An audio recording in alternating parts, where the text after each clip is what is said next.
YouTube चॅनलवर सगळ्यांचे सहर्ष स्वागत। श्री बाळूमामा प्रसन्न। देवघरात या 3 वस्तू ठेवल्याने पैसा कधीच कमी पडत नाही। आपल्या आजूबाजूला खूप अशा व्यक्ती पाहायला मिळतात की ज्यांच्याकडे खूप पैसा आहे, श्रीमंत आहेत, तर काही जण देवपूजा सुद्धा करत नाहीत, तरी पण त्याच्याकडे प्रचंड पैसा आहे, श्रीमंत आहेत। असे का बरे? प्रत्येक जण विचार करतो मी दररोज देवपूजा करतो, भक्ती करतो, तरी पण देव मला प्रसन्न होत नाही, पावत नाही। तर ज्या व्यक्तींकडे पैसा असतो त्यांच्याकडे या गोष्टी असतात।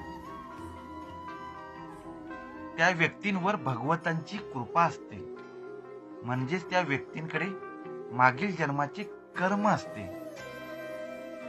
त्या व्यक्तींनी वास्तुशास्त्राविषयी सर्व नियम व अटी पाळलेले असतात, म्हणजे दररोज देवघरामध्ये सर्व वस्तू व त्याची पूजा या नियमाने व काटेकोरपणे पालन करून करतात। ते व्यक्ती या जन्मात फक्त मागील जन्मातील कष्टाचे फळ भोगण्याकरता आलेली असते। त्यामुळे देवपूजा न करताही अशी माणसे श्रीमंत असतात। याचा अर्थ असा नव्हे की देवपूजा करू नये, तर दररोज ही देवपूजा करावीच। आपले कुलदैवत, आपली कुलदेवी याची न चुकता दररोज पूजा ही करावीच।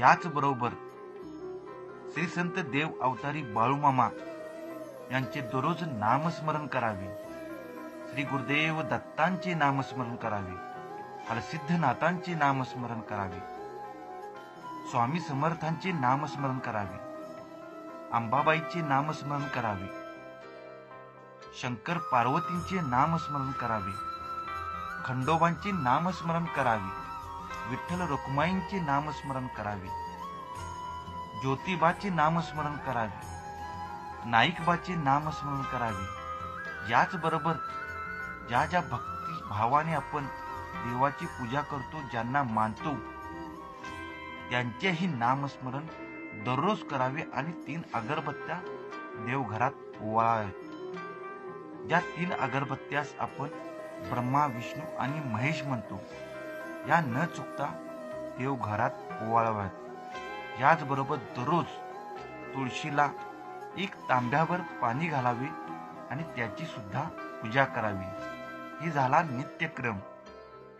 परंतु आपल्याला खूप पैसा हवा असल्यास पुढील 3 गोष्टी देवघरात ठेवाव्यातच, तरच सर्वसाधारण माणूस पैसा मिळवू शकतो। तर या 3 गोष्टी कोणत्या आहेत त्या पाहू। 1 नंबरची गोष्ट आहे, देवघरात माता लक्ष्मीची मूर्ती असावी। जर माता लक्ष्मीची मूर्ती ही चांदीची असेल तर त्याचा जास्त फायदा होतो। चांदी धातू हा पैशाला आकर्षित करतो, तसेच मूर्तीमध्ये देवता वसलेले असतात। 2 नंबरची गोष्ट आहे, वस्तू आहे, आठवड्यातून कोणत्याही एखाद्या दिवशी देवाला पैसे दान करून पुजाऱ्याकडून 1 रुपयाचे नाणे मागून घ्यावे व देवघरात ठेवावे व त्याच्यावर सुपारी ठेवावी। इतर देवाप्रमाणेच त्याची पूजा करावी। 3 नंबरची गोष्ट आहे, कोणत्याही एका गुरुवारी मंदिरात जावे व देवाला वाहिलेले, त्याच्या पायापाशी पडलेले 1 फूल अचूक घरी आणावे व देवघरात ठेवावे।